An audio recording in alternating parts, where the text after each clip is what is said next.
Raven essentially... Well, wait a minute. So they're bitching on the NRA. NRA doesn't do anything. The NRA doesn't do anything. This is what the NRA says, and it's so bogus. Yeah, and when she says that, notice how the audience reacts. Yeah.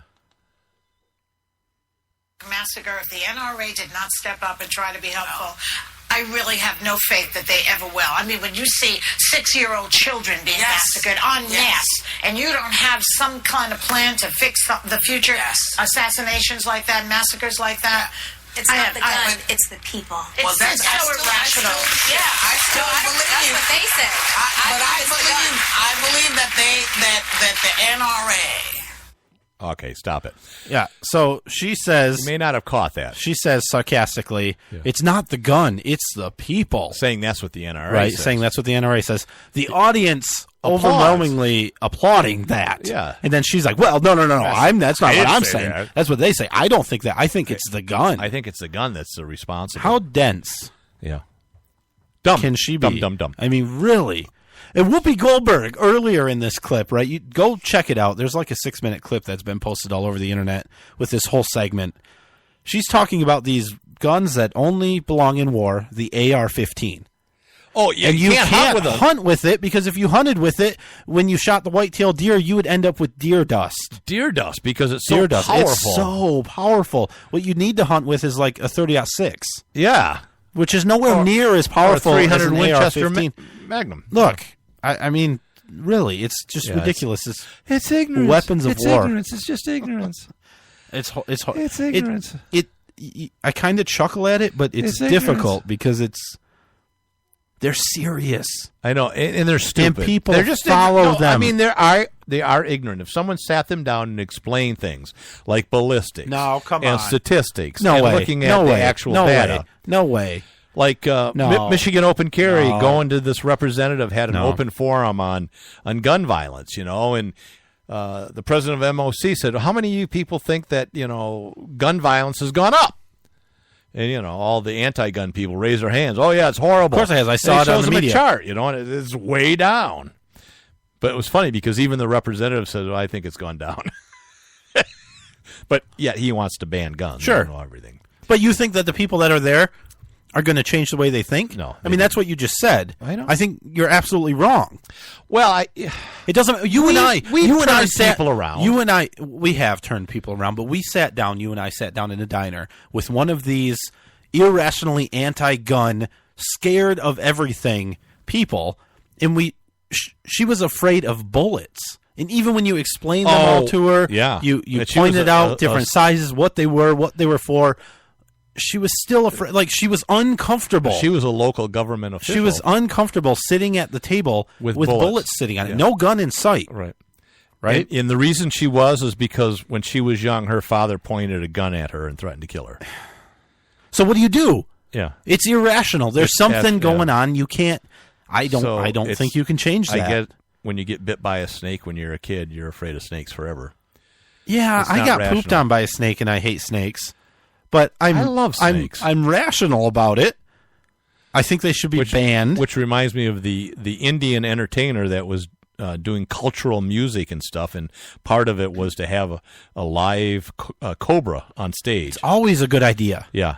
And usually they milk the cobra, before to get some of the venom out. They didn't. Bitter. She's a trooper. She did her whole 2-hour show without getting any medical attention, and then, of course, died. Yeah. So, way to go. I really, no, look, it's a Darwin 4th grade, award. They brought in, like, whoever, and they brought, like, exotic animals. Sure. They brought a big snake. Yeah. Took it around so everybody could touch it. I said, no, snake, like I don't want to touch it. I don't like snakes. Then they came around again before they put it away and said, are you sure? And I said, yeah, I guess I'll touch it. I reached up. And it pooped. It pooped all over me. Yeah, it's horrible. And it stinks, too. Yeah, it was terrible. Yeah. I don't like snakes because of that. Well, I try to stay near their head. We're going into a world-class trout stream next Friday, right? We're going to go after steelhead and brown trout. Who? You and I.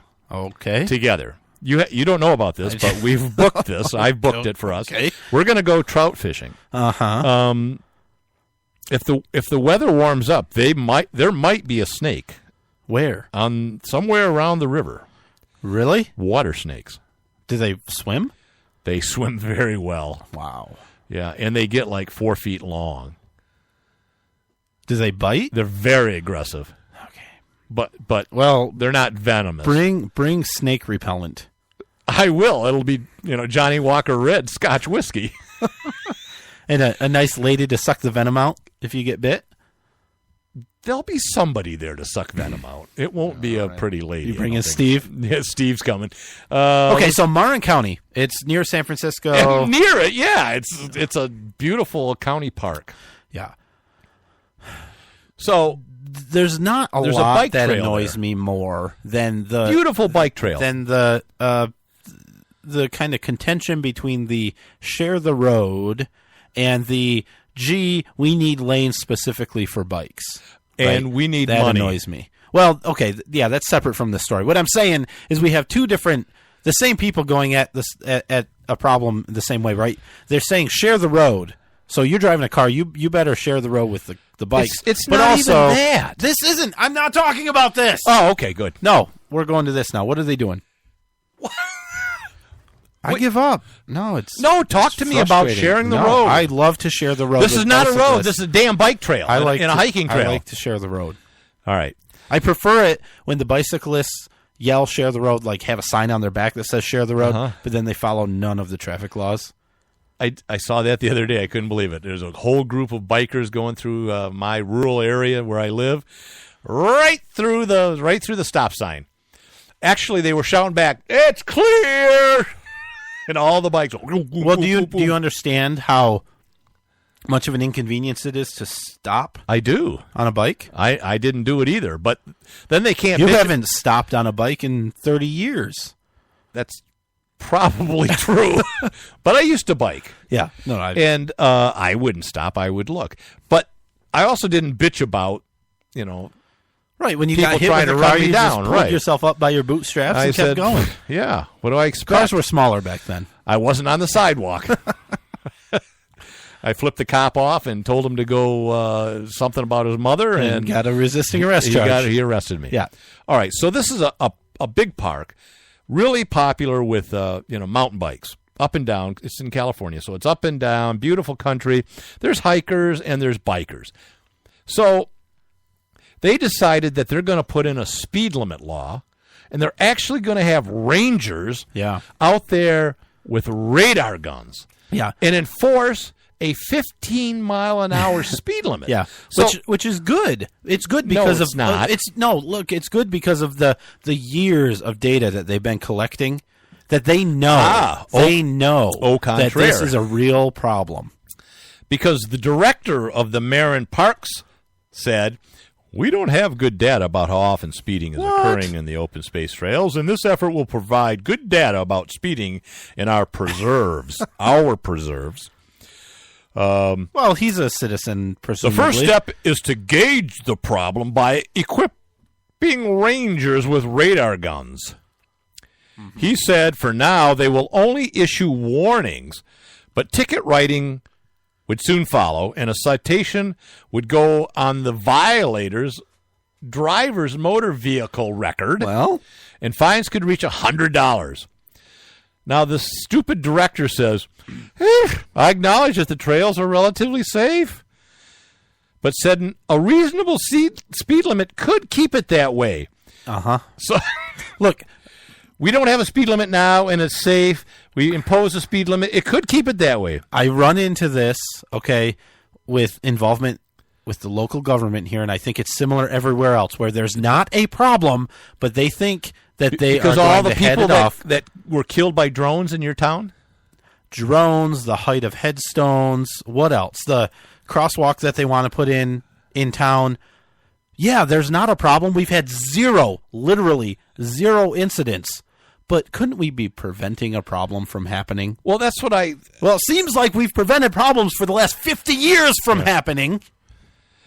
So this brain surgeon for the Parks Department said, we've had a few incidents of collisions between bike riders and pedestrians and equestrians, but those incidents are relatively rare when compared to the high level of use in this park. Right, so it's safe. So here is a solution to a problem that doesn't exist. Exactly. That's state government. We are out of time. Second Amendment March next Wednesday, Michigan State Capitol, secondamendmentmarch.com or 2amarch.com. See you next week. Thanks for listening. Bye-bye.